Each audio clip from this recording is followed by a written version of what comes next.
talk to you today and hear from you, because I only want to talk for a little bit, and then I want to hear from you, because what you find fascinating, what you find interesting, I find fascinating.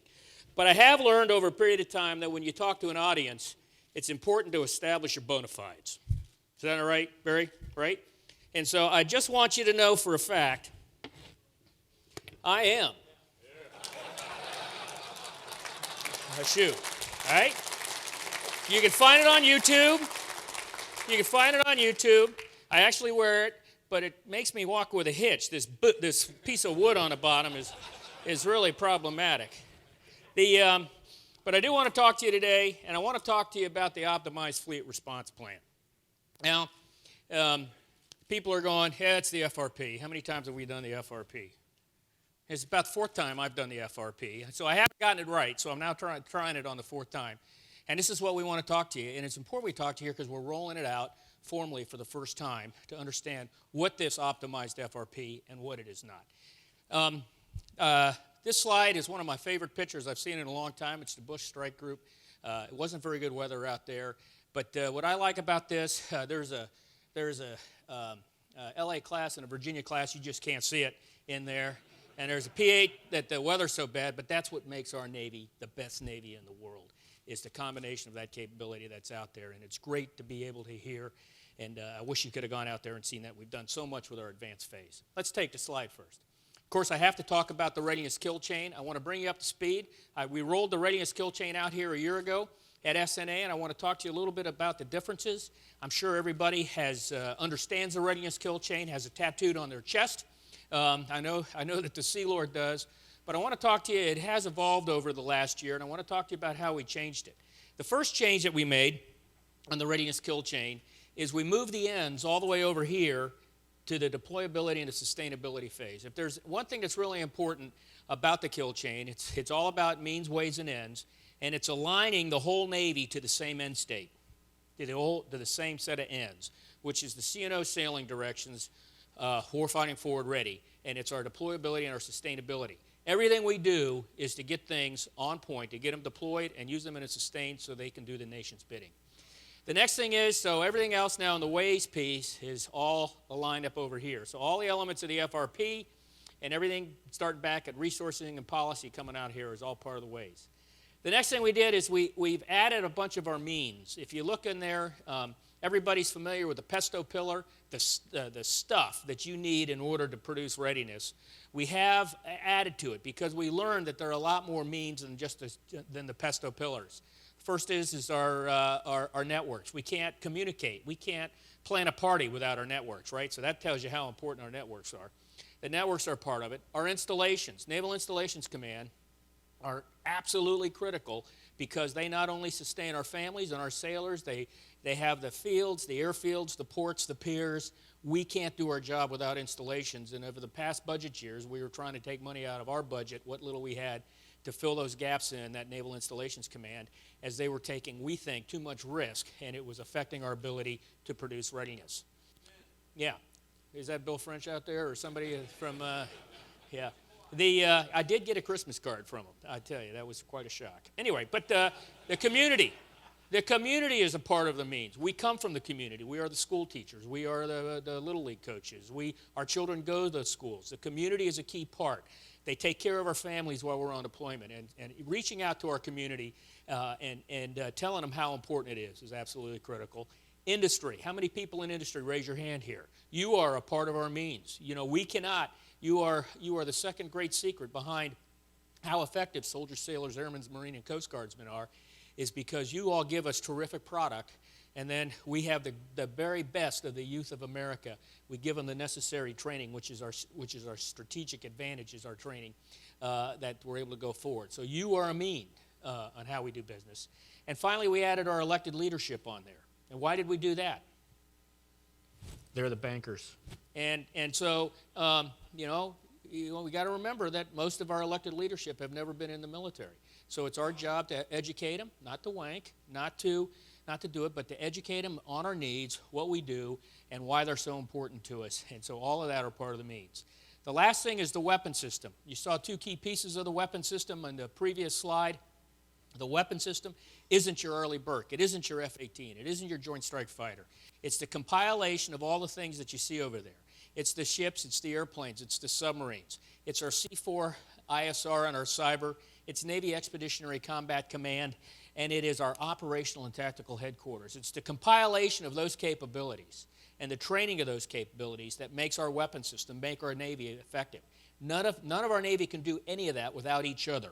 Okay? And so educating people, especially our force, it's great that we're raised in tribes, but you are a part of a larger tribe. It's the United States Navy. We were all naval officers before we were naval aviators or surface warriors. Embrace that fundamental fact of life. I want to talk about operational and tactical headquarters. Some people call those staffs, but we in the Navy hate staffs. We really do. We think staffs are bad. But the operational and tactical headquarters, operational starting at the naval component, okay, our numbered fleet commanders and pack fleet, all the way down to our units, our strike group staffs, our composite warfare commanders and their staffs. They're the operational and tactical headquarters, because it doesn't matter how good the individual ship or airplane it is. It's those staffs that do the planning, execution, and assessment, that put the plan together, that take that weapon system and make sure that the stuff and the sailors can do their nation's bidding. Readiness kill chain is really important. We've learned a lot this past year, most of it, looking at areas where we've had barriers and the breaks in the kill chain, and what barriers we need to knock down. No one has embraced the kill chain harder in the Navy than the surface warfare community, and Sealor, thank you very much for that. It's really going after, and we need to go after. Right now, though, we're still looking too much as we have a problem. We look at what are the barriers. We look at the root cause. We look at the horizontal and vertical communication required all the way back on where an issue may start. We need to start using the kill chain in a predictive fashion. Where will those barriers be if we don't go close those necks down? Okay, slide please. I also talked a lot about the work that the surface warfare community has put in place to make themselves better. And this is the progress that's occurred over the last year. Incredible effort. Once again, everything they do, taking the kill chain analysis for every single one of your warfighting platforms. Where are the barriers? What are the common barriers? And we're going after them in a big way to try and fix them. None of them can come quick. All the low-hanging fruit, we've done that. This is going to take a lot of hard work over many years to get us where we need to be. You see the increased enlisted leadership. We're returning, putting sailors at the right place at the right time, on the waterfront, into the schoolhouses, into our intermediate maintenance efforts. We're trying to a huge improvement to InServe and aligning our inspection process to FRP. More on that later. The class maintenance plan, the surf map, unbelievable effort. You just have to be on a ship that's gone through that particular cycle and see the improvement, and you can see it, the quantitative improvements through the InServe inspections. And then a warfighting focus, putting WTIs on your ships, training WTIs. The schoolhouse, that the governance structure that develops sailors, surface warriors, sailors, and officers in the future. It's going to be unbelievable. And then integrated live fire, and we'll show you some of that report. And the successful introduction of LCS on its first deployment as we replace all of our small craft, because we've had a high-low mix our entire Navy, and LCS is going to do great things for us. All right, that's what we want to talk about. But now let's move on. I want to talk to you about optimized FRP. But first, we have to give you the prototypical slide that has the CNO sailing directions. It's really important for you junior officers out there. This is butt snorkeling that works. Okay? I mean, look. All right? I mean, I don't put up a slide that I don't put this up there. But I really like it because it's about today's navies and investments in today's navies to make sure that tomorrow's navies can fight and win. 65 to 70% of today's of the Navy of 2025, whether it floats or flies, we already own. So we need to make investments today in today's readiness, or investments and modernization in today's Navy is going to make sure that that Navy can fight and win in 2025. Now we're going to operationalize. This is his commander's intent. You know, you get two things right. You get commander's intent and you get a clean chain of command. Most things will work out for it. It'll work out okay. As far as I know, that this is the best commander's intent I've ever received. It's simple. I understand it, and we're going to go out to it. We operationalize that through the fleet response plan and what we call now the optimized fleet response plan, and we do that using the readiness kill chain process.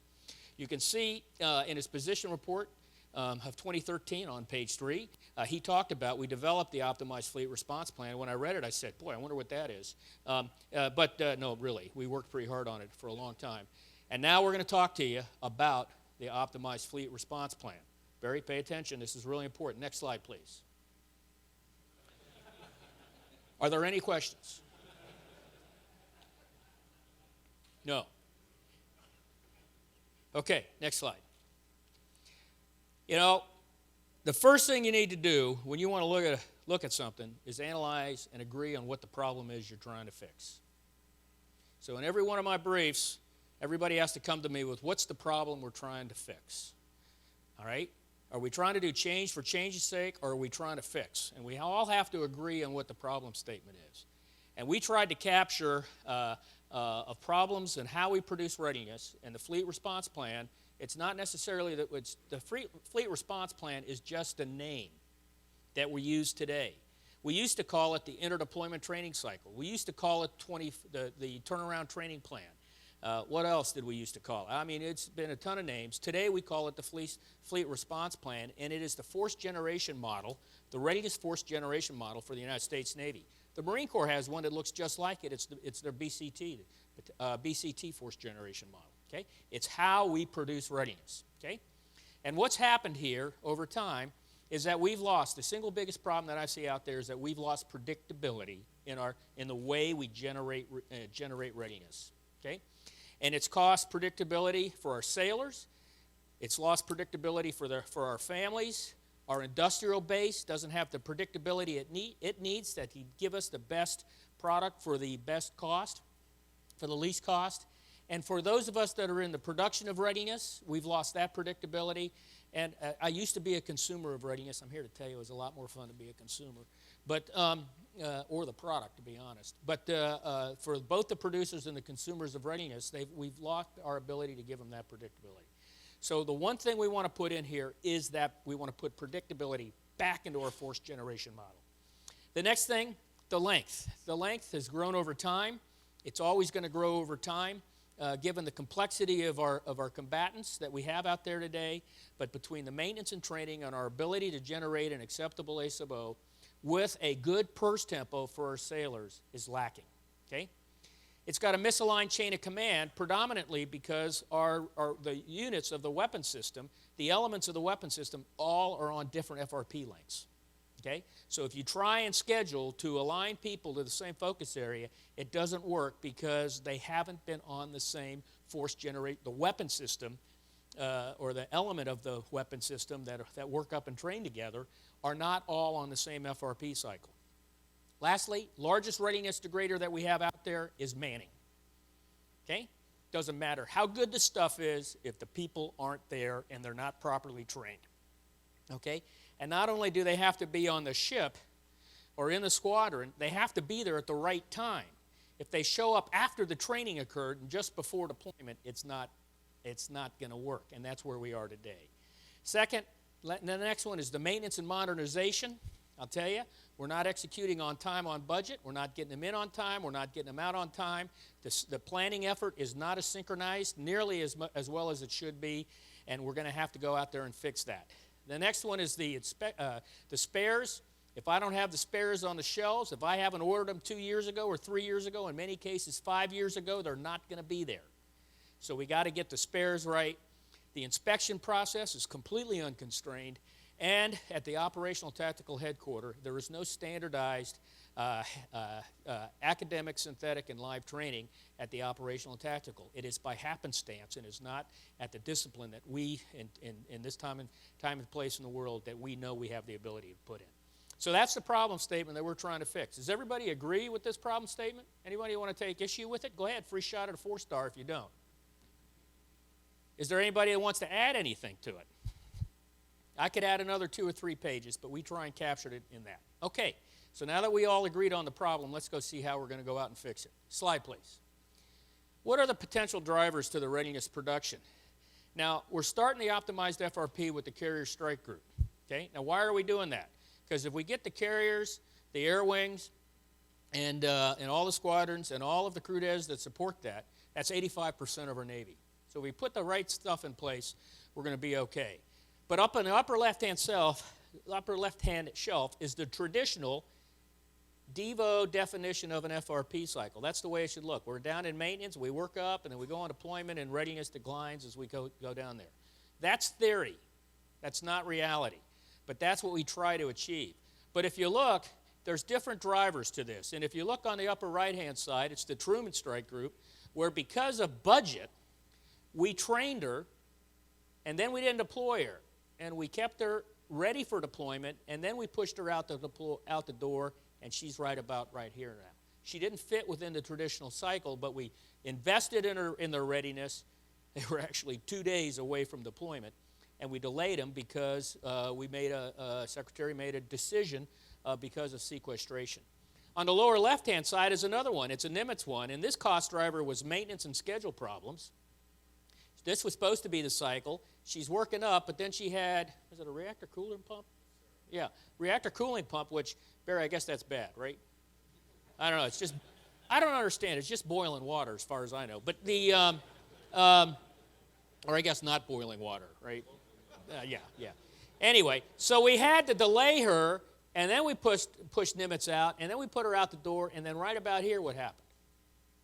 She's supposed to be coming home. Her and her Crudez are supposed to be coming home. Syria flared up to a point where we had the crisis, and we kept them on deployment. We surged them, the Crudez and the carrier and the air wing, and kept them on deployment, and they just got back. Okay. The other one is the Ike. Because of this, Ike was on deployment, and then because of this reactor cooler pump, we brought her back, re-non-skidded her for Christmas. I got a ton of thank you notes. And then we pushed her out after Christmas for another 4-monther, which is the perfect deployment length as far as I'm concerned, 4 months. All tax-free, by the way. And I didn't get a single thank you note on that one from all the thank you notes. But that's a function. Those are all cost drivers where the theory of our readiness generation machine had to be adapted because of different real-world events. In the case of Nimitz's extension, maintenance problems, cost drivers, all of them. So our FRP cycle is not as adaptable as it needs to be. Slide, please. Okay, so what is the optimized FRP? It really came about starting back in November, 2 Novembers ago. Deputy Secretary of Defense Carter said, hey, what would it take to get 4 carrier strike groups out and about? The COCOMs don't really want surge, they want presence. We've been trying to, Trip, how many years have we been trying to tell this story, right? They want presence, right? They want to be able to respond. They're phase 0, phase 1, and responds to crisis. So how do we get 4? How do we give up surge and keep 4 out and about? And that was called the Enhanced Carrier Plan. And I think between OpNav and FFC, we did the best. That was a great staffing effort and came up with, we think, the best cost to do that. It was based on a 36-month FRP cycle where that you were going to do your maintenance, train, go on deployment for 7 months, have a 1.0-12, come home for 7 months, and go back out for another 7-month deployment. Okay? So for the sunk cost of maintenance and training, get 2 pumps. Okay? 2 deployments. And that had about a 48% home tempo. You're home about 48% of the time. We were generating a lot of A sub O. We didn't quite get to 4.0, but we had a lot of A sub O, a lot of forward presence. But Trip, how much stuff were we using up? Yeah, we were using a lot of stuff. We were using twice the number of deployments in our ships and our squadrons and our airplanes, and it was a pretty healthy bill that came with it. And then sequestration happened, and we didn't get another Carter letter asking about ECP. I don't know why. Okay? But from what we learned from that effort is where we have developed the idea of optimized FRP. It is a 36-month FRP, okay? And it's got a single 8-month deployment in it, and we're starting with the Harry S. Truman Strike Group when she goes into her maintenance availability when she gets back from this deployment, and it's for her entire strike group. It has, for the sunk cost of maintenance and training, acceptable A sub O with an acceptable PERS tempo, a really good PERS tempo, okay, with a clean chain of command. Fixed strike group composition. The band is put together at the beginning of the maintenance phase. We already know who's in it. Ships and squadrons, plus independent deployers and BMD ships are all going to be aligned in the Truman Strike Group. It's underneath a single chain of command, okay, for that entire three-year period. It's got a stable maintenance plan that is in work, that the planning is ongoing. We're going after quality of service, quality of work, enhanced quality of life for our sailors. Let me spend some time there. You know, I've been a consumer most of my life, especially the last 12 years, and I never heard about, when I'm out there on point, when I was out there in Bahrain, people were never complaining about deployment length. They had long deployment lengths. They didn't have very good port visits. It wasn't glamour spots, but they were doing what they joined the Navy to do, and they were happy about it. And they were compensated pretty well between IDP and tax-free, okay? I come back here. I'm working with squadrons and ships that are going through the workup cycle, and I don't hear about deployment length. That's not what I'm hearing. What they're concerned about is the quality of life left of deployment. It's the maintenance. It's not having the manpower. The maintenance not done right. The training not done right. So with this, we're trying to go after that, reduce the stress, improve the quality of life, quality of service left of deployment. Okay? We are embedding into the syllabus EMMW, getting back to doing what we used to do, what we grew up with, and NIFCA, Naval Integrated Fire Control from the air, counter-air from the air and from the sea. Embedded it into our warfighting culture, into our syllabus, and everybody that we train is trained to the same standard. They're trained together, and they go through an advanced phase of training that will not be called Comp2X. We've got a special OPT deciding on what that advanced phase of training is going to be called, because none of us really know what Comp2X stands for today. But an advanced phase of training where all the prerequisite training is done, and it is focused on the high-end fight. Slide, please. All right. This is not a very fancy slide. This is our layer cake slide, and it's our lines of effort that goes into optimized FRP. It starts at the bottom and works its way to the top. It's a calendar across the top of when we are implementing the different lines of effort of the optimized FRP. As we knock down, you're getting some kneeboard cards, which has the kill chain on one side and the optimized FRP on the other. And it's filled in on what the goal is on each one of these lines of effort. On this slide that no one with any eyesight, with no eyesight can see, it not only has what the line of effort is, it also has who has point on that line of effort. And we'll talk about that here in just a second. And we, as we lay in a piece, we're fixing it, and we will try it out, we will beta test something, and then we'll pick it up with the next strike group.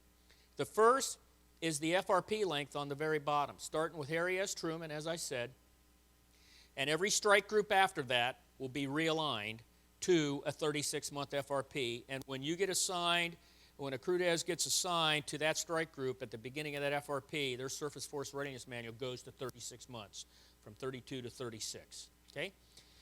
We can't do this with a flick of the switch. You'll see that it's fairly aggressive, and there's a lot of policy changes, and we're moving a lot of people around, and we have to take this one bite at a time, and we're doing it as one strike group at a time. The next one is that alignment of the strike group. We did 90% of that with a stroke of a pen. Right here, we're not waiting for Harry S. Truman. We started it with the Bush strike group. There'll be iterative changes, just like there is within every FRP. You won't be with the same strike group for 2 FRP cycles in a row, but when you get assigned one, you'll be with them for 3 years, okay? And Harry and Pac Fleet have moved out on it as well. The next thing is manning. Manning, and it's manning and individual training. I'll show you in detail on the manning piece what we're doing there, but that is to get 90 and 92 fit fill and NEC fill coming out of maintenance. So every ship and squadron will be manned to those levels when they come out of the maintenance phase, and they'll be manned during the maintenance phase for the workload that they need to do in that maintenance phase. Okay? The next one on top of that is the maintenance and modernization. You'll see Willie is on point there. Decoy Dunaway for NavAir for the airplane piece of this have on point to pull across this maintenance piece. On top of that is the parts piece. On top of that, next one is the inspection process. Okay, so we've got the cycle right, we've got the chain of command right, we've got the manpower right, and the training before they get there. We get the maintenance done correctly. Now that we get them all the parts they need, they've been on board long enough. Now we inspect them at the right time, and then we go into the unit level training, and then we go into the advanced phase of training, which as far as I'm concerned is a phase of training. You start at one end and you end up the other one. It's one continuous training. It builds on the other. And then we go up and do the operational and tactical headquarters. Those are the layer cakes, and if you'll ever see us give IPRs on this, we go to this slide, and we drill down from this slide on how we're doing. This is how we are making sure that we are working. It's fairly complex. They're all intertwined, but it starts from the bottom. Slide, please. Let's go with the FRP length. Why 36 months? Because it's better than 37. But it's based on, that's where the carriers are today, and it's a good model because it gives us what we think predictability and adaptability. It's supply-based. Now, what does supply-based mean? Supply-based means this is how much A sub O we're going to be able to generate for you. This is how much forward presence. If you want more, you got to buy more, okay? Now, what's important about this is that only us in the Navy are talking supply-based, right? And it will never be successful and it only being supply-based. There's always going to be demand-based because the world gets a vote, okay? Syrias are going to happen. Crisis is going to happen. And so what needs to occur is that when it goes to demand-based, that we have a readiness generation model that is adaptable enough that we don't disrupt that readiness generation model and the means and the ways that goes into generating that readiness. Does that make sense? Because this is what's occurred for about the last 6 years. To meet the A sub O, to meet the demand cycle, we just adapted the cycles. That's why the carrier cycle is between 36 and 48. It's whatever it takes. To make the A sub O, we would rewrite the entire, what we call slider for the carriers and the ships, and we would just do whatever changes, and that drove into that's where predictability went out the window. So with this 36-month cycle, we're going to show you how that makes it supply-based. It's going to generate. It's going to meet right now with the existing force structure that we have, the 2.0 out and about. That means 2 carriers out and about. They're out and about doing their thing with 27 crewed, which is the gift map schedule between 14 and 16 based on the force structure that we have today. It has a fixed maintenance cycle. You can see where the crewed fit inside the carrier cycle. When they go through the basic, they finish up basic. They go through integrated together. They get a POM cycle. Last time we did a POM before deployment, we're doing it with Bush. First time we've done it in about 6 years. Okay? And then there's an 8-month deployment, and there's a sustainment in there that we can add more A sub O should someone want to buy it, okay? In the upper right-hand corner, in font so small, I can't even see it from here, you have some of the comparison between ECP. It's based on an 8-month cycle because we think for the long haul, an 8-month deployment is about what sailors and families can take, and it's right at the ragged edge, to be honest with it. When I came in, at my first 2 at-sea periods, it was about a 24-month cycle. We had a 24-month cycle, and it was about a 6-month deployment. But in a 3-year period, we think an 8-month is going to be sellable because in that time, your total time away from home, the total time at home is 68% of that 3-year period, and that's your total time at home. That includes all your time away from home for training, for Fallon, for group sail, for any time that you're out and away. We know how much time strike groups are out there. It's not I-tempo, but that's how long those ships. They'll be home 68% of the time.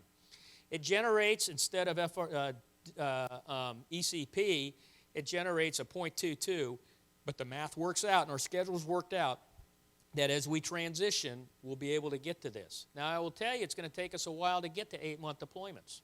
We're doing this one strike group at a time, and we're averaging 8 to 10 months today. And carriers, amphibs, and BMD ships, and quite frankly, everybody is somewhere between 8 and 10 months, and it's closer to the 9 to 10 point. Okay? And that is not sustainable over the long haul. It's not going to work. So we have to come up with a new model. All right? So the bumper sticker is this: for the sunk cost of maintenance and training, maximum A sub O with a clean chain of command and acceptable PERS tempo. Okay? Slide. It's a build for me. So go back one. You're over too much coffee. Thank you. It's predictable because that schedule is the schedule. Once you migrate to that ECP, to this 36-month FRP cycle, that's it. And we start the maintenance on time. We want it to finish on time, and you'll start your next maintenance on time. Okay? We're not changing the cycle. That's the stability in the industrial base. You know when you're going to be gone. You know how long your deployment unless the world gets a vote.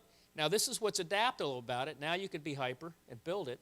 What we can do is as in the case of Nimitz, if there's a demand signal and we need, and it turns into a demand-based A sub O, we can extend you if necessary. Or if you're out here in sustainment, we can put you out here for another deployment, much like we did with Ike, get you back in on port, into maintenance on time, start your next FRP cycle on time. So it is adaptable. It will be able to accept a demand signal if we can't sustain a supply-based model. Okay? Any questions on the FRP length? Okay, next slide. The alignment.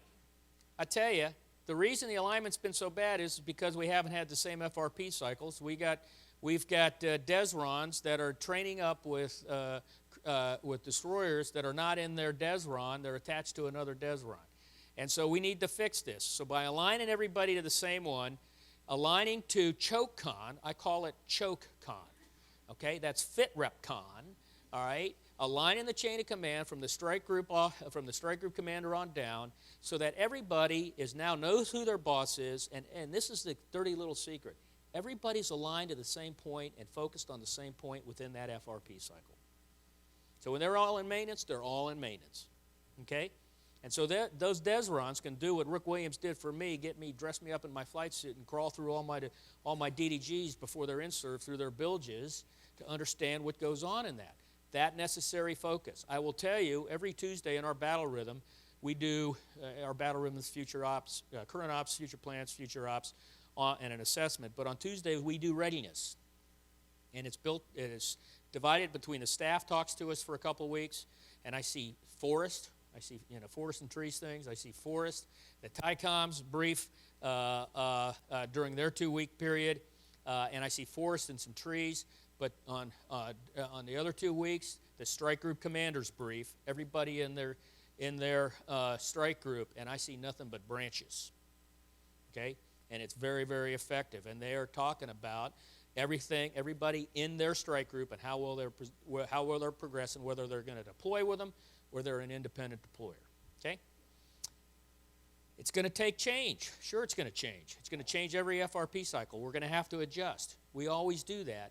But fixing this to the 80% solution will go a long way. Slide, please. Manning. Once again, 92, 95, and 1, which is 92% fit, 92% fill, and 1 critical NEC coming out of maintenance. You see the actions that are going in there. Billy Moran, CNP, has point on delivering this. Okay? And CNO is 100% behind this. And what the CNO finds interesting, again, we find fascinating, right? And we are going after this. Now, this is the long pole. This is the first long pole in optimized FRP. We've got to get this manning right. And it's why we're overmanned ashore, we're undermanned at sea. We have too much friction in the training pipeline. And we are going after, through a kill chain approach, fixing that. We're putting the policies in place, the necessary policy changes, the necessary adjustments to seashore rotation, the incentivizing sea duty to become a sea-centric Navy again. We're on and running on this particular effort. When we brief it at our Fleet Commanders Readiness Council every month, CMP briefs it to PAC Fleet, all of the OPNAV staff, all of the SysComs, and myself. And we have a monthly battle rhythm, and we always talk about the manning actions that'll get us there.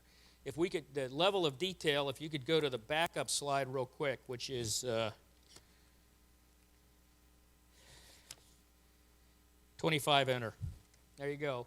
This is the slide that we're using today, and Truman's on deployment. It's a very busy slide, but it's how we're tracking and how far out we're tracking the fit, fill, NEC fill, and where they are to where they need to be so that they come out of maintenance. Okay, you can go on back. It's just an example of the fidelity that we're pulling as we pull the tribes of the manpower world, which are N1, Millington, NETC, and the fleet. Don't ever think that we think we work for the same person.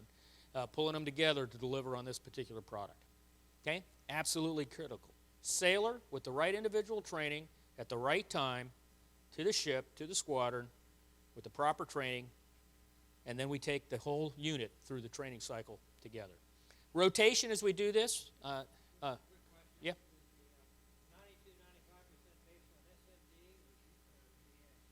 He made you ask that question, didn't he? Yeah, yeah, yeah. You know, and I I can't talk about BA. It makes no sense to me. It makes my head hurt. Do I got them on board my ship or do I not? Okay, and I believe this is BA, right? They're doing it against BA. Yeah, I will go with you on that one. I'll agree with you. Yeah, I'll agree with you on that. I'll agree with you on that. Where are we today in achieving these numbers? We don't.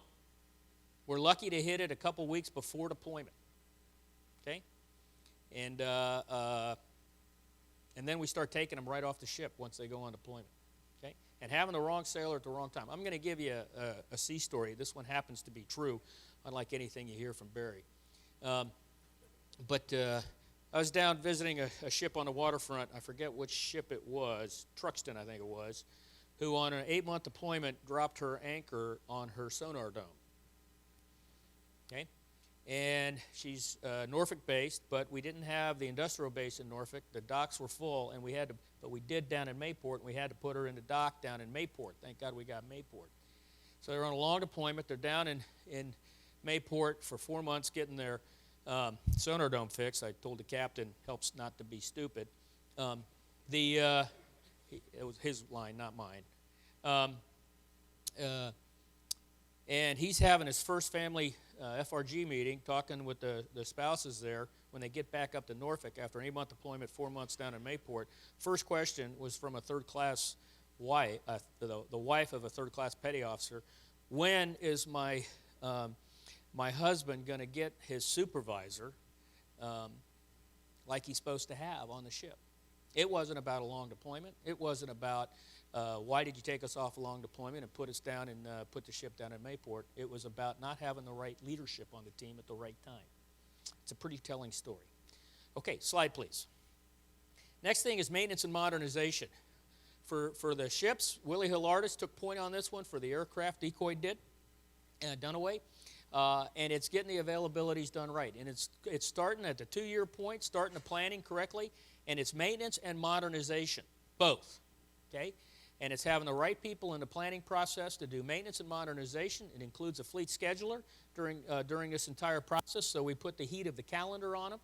And it includes the fleet maintenance officers, and it includes the ship.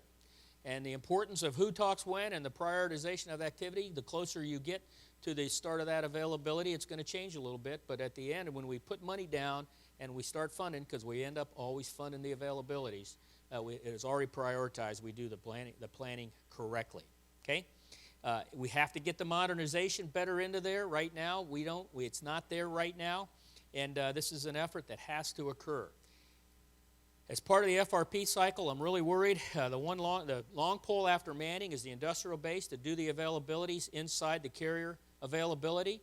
We have studied that hard, but we cannot take our eye off of that. The industrial base has to be able to support all for the strike group, those maintenance availabilities in time the carrier strike group, inside the carrier's availability timeline.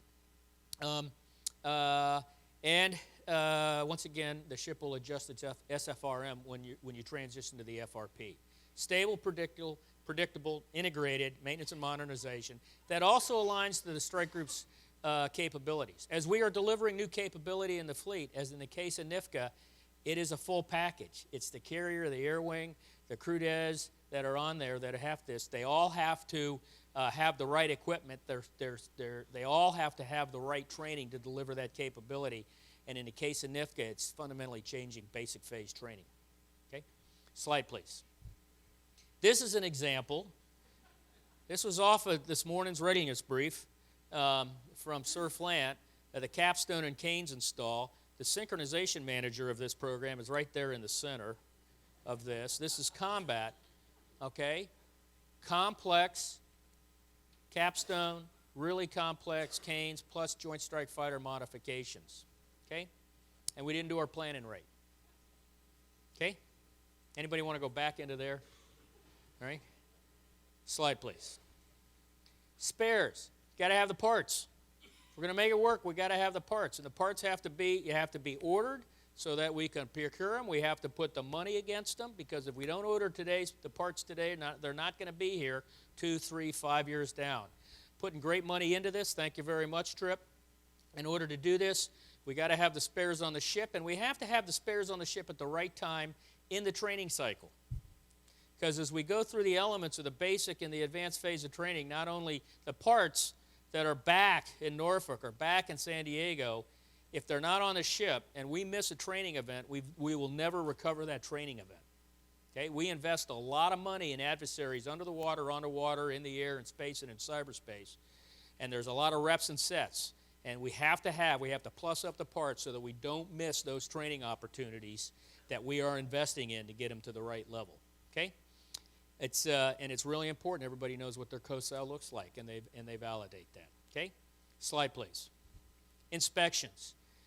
I told CNO, if we get this right, I want my coin back. All right? In the as-is and carriers and surface combatants, in an existing FRP cycle, there are 466 different inspections. 466. They're not aligned to any particular FRP cycle. There are multiple inspections by multiple inspection entities. Okay? Some of them, the source document that generated the requirement came from places like Sinkland Fleet. I don't even know what that is. Okay? And so we're taking a really deep dive on this to get this under control. CNO's designated FFC is the executive agent for fleet assessment. I'm the executive agent for a lot of things, which means there's no one else in charge, so please go take this and solve this particular problem, but we asked for this. And we are challenging. We've got the working groups working down. What is the inspection? What drove it? Is it being done once? Is it being done twice? And where can we focus these inspections at the right time in the FRP cycle? Once the sailors are on board, they've had the proper training, they've maintained it correctly, and then we do the inspection. And if Pete's doing the inspection, INSERV's okay with that inspection because we're inspecting to the same standards and we trust each other that we're doing it. And we're effectively doing INSERV every FRP cycle anyway with the TICOM inspections. So this is where we really want to go, and it shows great promise. Okay? I am not the EA for fleet assessment for anything that has to do with the reactor plant. Funny thing, but they didn't want to give me that. I don't know why. But that's okay given how that process works within an FRP cycle. Okay? Slide, please. And here's the smarter INSERV. Shout out to INSERV down here. We've already reduced the first INSERV 5 to 3 days and putting operational risk management into the process, looking at more data over a broader period of time, trusting who the inspectors are, take that inspector data, and it's linked to readiness events. One of the big things in INSERV is shoot all guns. And so they go out and shoot all guns, meaningless to me, because the only shoot all guns that I care about is the end-to-end test. So here's Phil C. just through a live fire exercise. See the rounds going out there. Yeah. You can track them on. That's from another ship. That one looks a little behind. What do you think, Maramba? Oh, I missed that. That was awesome. Whoa. Yes, it was. But that is an end-to-end test. And you're not going to achieve that end-to-end test unless the captains shoot all guns every time they get an opportunity. But the only one that I want to inspect to is that sort of test, that the end-to-end kill chain worked and that gun fired and it put a warhead on a forehead fused when it needed to. Slide, please. All right? Okay, training. You know, we are really merging basic and advanced phase of training. Pete, everybody knows my TICOMs on my coast know not to say, hey, we're through basic phase, because it's all got to build. It's a training continuum that builds on the previous training, okay? And we're going to train everybody to the same standard, because when we push them out the door, East Coast or West Coast, we don't know where they're going to fight. They just got to fight and win, do the nation's bidding, ready on arrival when they get there, okay? And that's the high-end fight, all right? We understand the entitlements. I don't like the term entitlement, but the things that you need to do that we know you need to do, whether it's ordnance, range, parts, whatever it happens to be, aligned. And a part of that entitlement is that the time is there, okay? So the Sea Lord wanted 6 months for basic phase, and he kept beating me down. He was sending me notes, Post-it notes, calling me all hours. I caved. 12 24, yeah, that's 6 months. Anyway, so we caved on it, so the time is there. But another piece of this, we're going to be training a lot of ships at the same time through that cycle. And a resource they need are trainers. Okay? So we have to synchronize it so that the trainers are there and everybody gets the reps and sets with the proper training and oversight that happens to be there, and then they're assessed at the right time. The group sail is a scripted event now.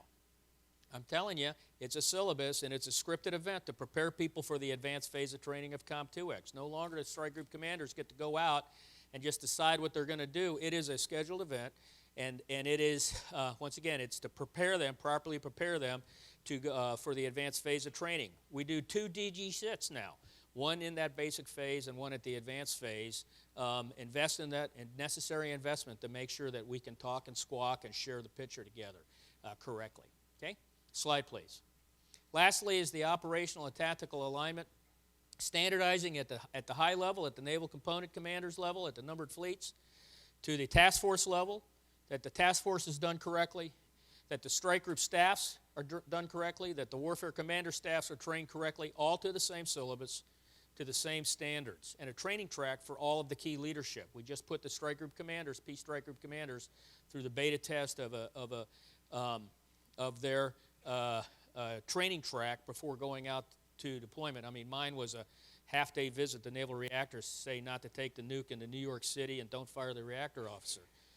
I didn't need a half-day visit to be told that. So, far more structured. We had the next strike group commander on Bush, out on Bush for COM2X for 3 weeks. Okay? Everybody gets a COM2X. Okay? Slide, please.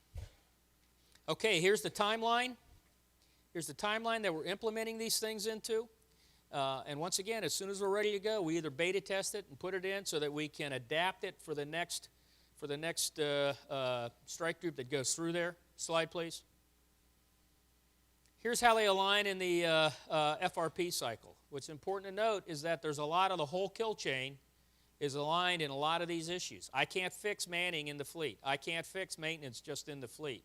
We need to go all the way back to the resourcing, to the policy issues on many of these things in order to fix the optimized FRP. So if you're a member in a kill chain, you are either a product of readiness, you're a producer of readiness, or you're a consumer of readiness. You all know where you are and how you're going to help us with the optimized FRP. Slide, please. And finally, this is on the back of your kneeboard card. Those are the elements that we call the lines of effort that happen to be out there. And our goal, our end state for each one of those lines of effort. Slide, please. Floor is open for your questions. Another awesome picture from that COM2X. Yes, ma'am. Afternoon, sir. Lieutenant Commander G. Marie Sullivan, Special Assistant to CNO. My question goes back to the supply-based, demand-based. You talked about real-world events get a vote, but often the COCOMs have no incentive to not ask for the world in terms of what they need from the Navy. And is there any effort underway or thoughts about how do we sort of, because we have to keep providing presence, how does that get balanced in terms of demand from the COCOM and what we're able to provide? It's the Secretary of Defense that does that balancing, and he does it through a process that the Global Force Management process. The GFM process is actually a supply-based model. Every year, the Secretary of Defense signs off and on what each one of the services is able to produce in a 365-day period for the next year. That is a supply-based. The part that's not supply-based is the RFF process, and that's where we need some discipline in, because that's demand-based. That's in addition to, that's out there. And within the process, there is a force allocation decision model that has a matrix in it that we worked real hard on when Jay Paxton and I were on the joint staff together, and we're really happy not to be there. That builds into that FATM the prioritization of not only location but the health of the force, long-range health of the force. We have to use that FATM that happens to be out there, and it's not the COCOM's fault that they're asking for capability. They are given end states, and they have to meet those end states. They own the risk. if they fail. Okay? And so we need to, us as force providers need to understand risk to mission, which is what the COCOM has to understand. And the COCOMs also need to have to understand risk to the long-term health of the force, which is the service chief. And we have, so the COCOM staffs and the service staffs have to work together to understand that. What is acceptable risk to mission? What is acceptable long-term risk to the force? And it's a dialogue that has to occur. That said, the world will still always get a vote. And so if we don't come up with a model that when the world gets a vote, or say the secretary votes against long-term health of the force because he thinks it's important, then we don't want to have to break our force generation model, and we think that will answer the question. Okay? You know, risk is an interesting question. Who owns risk? We say that a lot. Well, we can accept that risk. I'm going to give you my philosophy on who owns risk. Okay? And I know the Social Security numbers of everybody that owns risk. The first is John Greener's Social Security number. And the second are the combatant commanders, and in the Navy's case, the naval component commanders that are out there. They own the risk. We don't own risk. Okay? If naval forces fail, they're the ones that are responsible. Kobar Towers, who talked? COCOM commander or the chief of staff of the Air Force? Cole, who talked to Congress? Was it the chief of, was it the COCOM, or was it the chief of naval operations? Service chiefs own that risk. They know it. Okay. The other thing, so you got to be real careful about risk. So when I talk to my staff, when we talk about what's acceptable risk, I say, who owns that risk, and did we ask them? The other thing about risk is, it's really important. In my mind, it's not risk unless there's a memorial service potentially involved. Okay? That's real risk there. If you're going to have, someone's going to have to speak at a memorial service, that's real risk. If no one's going to have to speak there, it's not risk. It's not risk to career.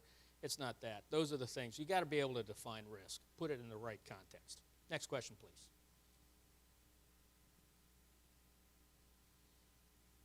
Good afternoon, Admiral. My name's Mark Vandroff. I'm at the Naval Sea Systems Command.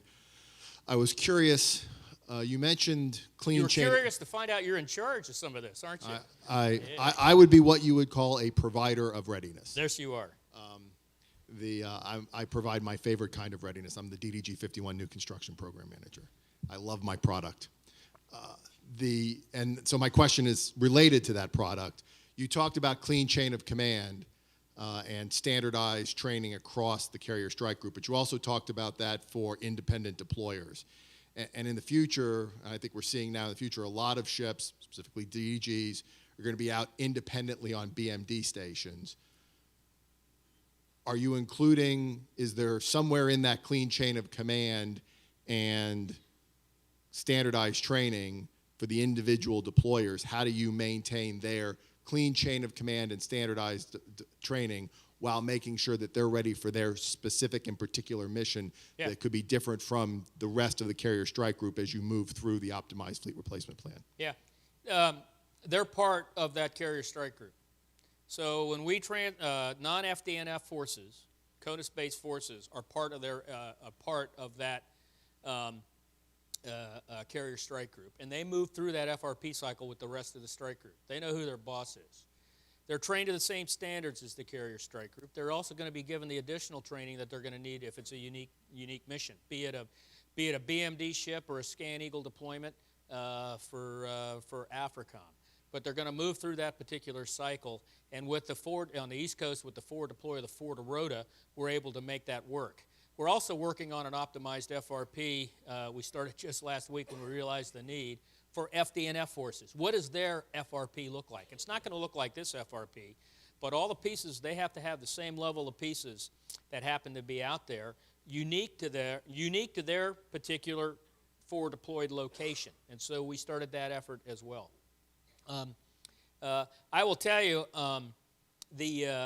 I thought when I was told to come up with an idea back as a 1-star, as the 3 and the 5, come up with an idea to generate more forward presence for our crew des. So we came up with the idea, we saw where we thought we had some excess capacity, And we came up with the idea of GWAT Surge, the independent deployers.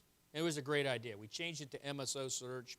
It was a great idea. We can generate more forward presence and for less cost and generate more forward presence. And so we did that.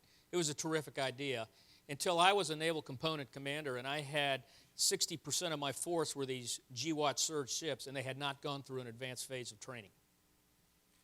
Not a very good idea. I'm not going to do that again, because if they go out the door, this isn't the Southcom, this isn't a FIG or a Joint High-Speed Vessel to Southcom.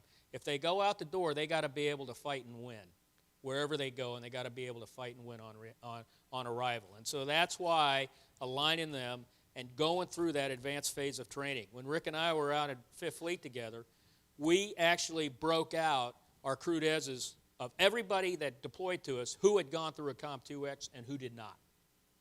And we apportioned mission accordingly. Okay? Hope that answered your question. And we love your product. Thank you. Next question, please. Good afternoon, sir. Chief Bradshaw. First, I have a question, but first I have a statement. I'm not sure if you intended with a comment that you made.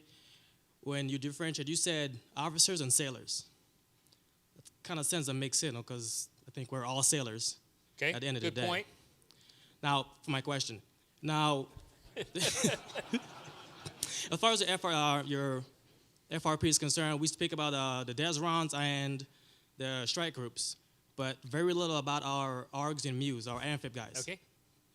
Is there a similar plan set up for them also? Yep. Well, first off, let me talk to your comment, because I say officers and sailors because as we align the manning to the ships from the FRP, they have different policies, career path rotations, and we have to come up with a model that fits the sailors, our chiefs, and our officers. That's why we say it the way we do.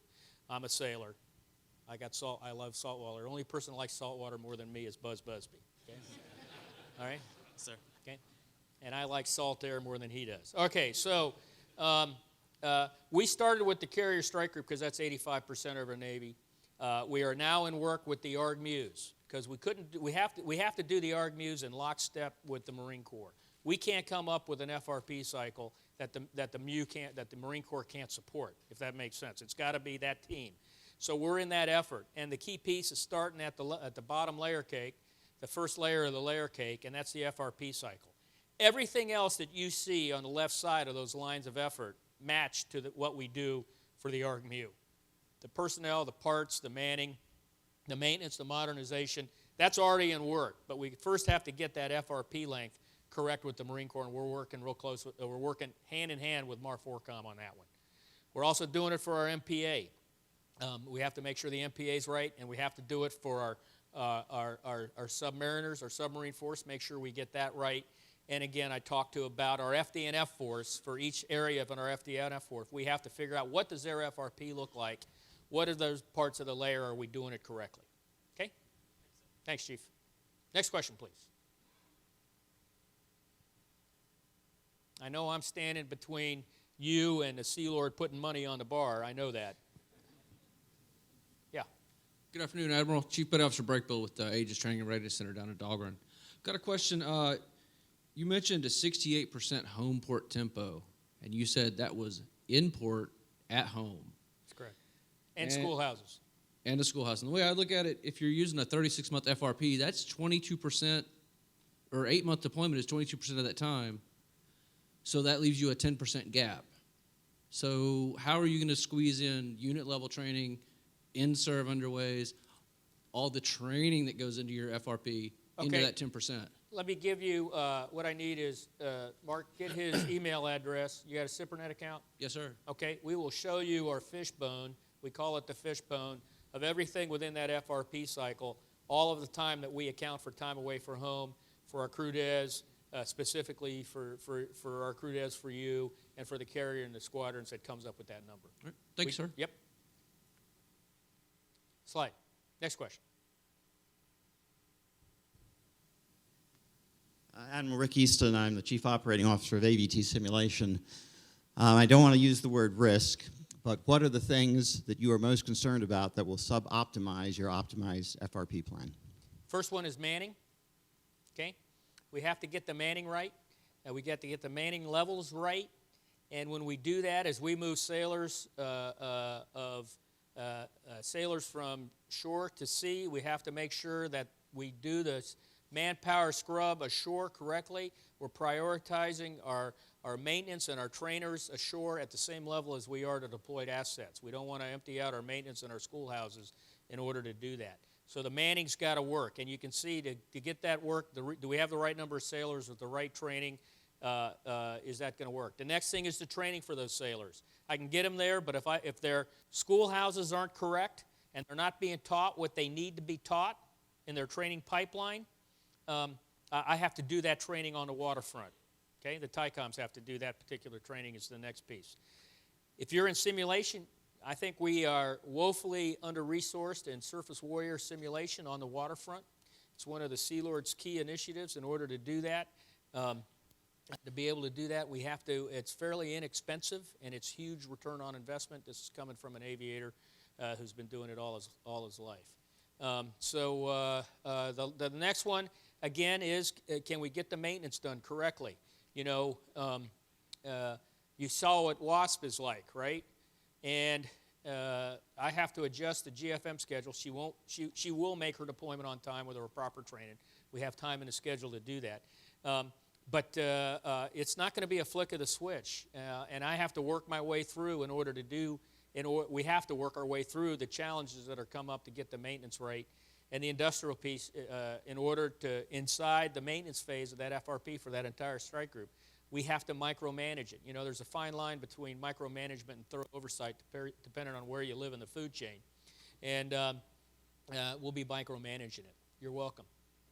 Okay.